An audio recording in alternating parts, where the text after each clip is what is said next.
விரதங்கள் மேற்கொண்டு அவ்வளவு மனசு பக்குவப்பட்டால் மட்டும்தான் ஐயப்பன் கிட்ட போக முடியும். அப்படிப்பட்ட கடவுளை நீ அசால்ட்டா பாடுற.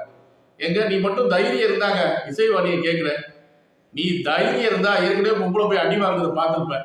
இசைவாணி நீ உள்ள வந்தா என்ன பாடுறீங்க, உள்ள போய் பாரு, உனக்கு என்ன அடி விழுதுன்னு மட்டும் பாரு. அங்க ஐயப்பன் கோயில்ல உனக்கு என்ன அடி விழுது நீ மட்டும் தைரியமா உள்ள போய் பாரு. ஐயப்பன் குறித்து சர்ச்சை பாடலை பாடிய பாடகி இசைவாணிக்கு தைரியம் இருந்தால் ஐயப்பன் கோவில் போக முடியுமா என தயாரிப்பாளர் சௌத்ரி கேள்வி எழுப்பியுள்ளார். ஏன்னா அவங்க அடிக்கிறாங்க, அது தப்பு இல்ல. அந்த சமுதாயத்தின் சடங்குகளை நீ மீறி வந்தா கண்டிப்பா ஏற்கனவே ஒரு பெண் போய் அங்க பெரிய சர்ச்சையாச்சு. அந்த பெண்ணை அடிச்சது அதே அடி 100 மடங்கு இசைவாணிக்கு விழுகும். விரதங்கள் மேற்கொண்டு அவ்வளவு மனசு பக்குவப்பட்டால் மட்டும்தான் ஐயப்பன் கிட்ட போக முடியும். அப்படிப்பட்ட கடவுளை நீ அசால்ட்டா பாடுற. எங்க நீ மட்டும் தைரியம் இருந்தாங்க இசைவாணியை கேட்கிற. நீ தைரியம் இருந்தா ஏற்கனவே பொம்பளை போய் அடி வாங்குறத பார்த்துருப்ப. இசைவாணி நீ உள்ள வந்தா என்ன பாடுறீங்க, உள்ள போய் பாரு, உனக்கு என்ன அடி விழுதுன்னு மட்டும் பாரு. அங்க ஐயப்பன் கோயில்ல உனக்கு என்ன அடி விழுது நீ மட்டும் தைரியமா உள்ள போய் பாரு. ஏன்னா அவங்க அடிக்கிறாங்க, அது தப்பு இல்ல.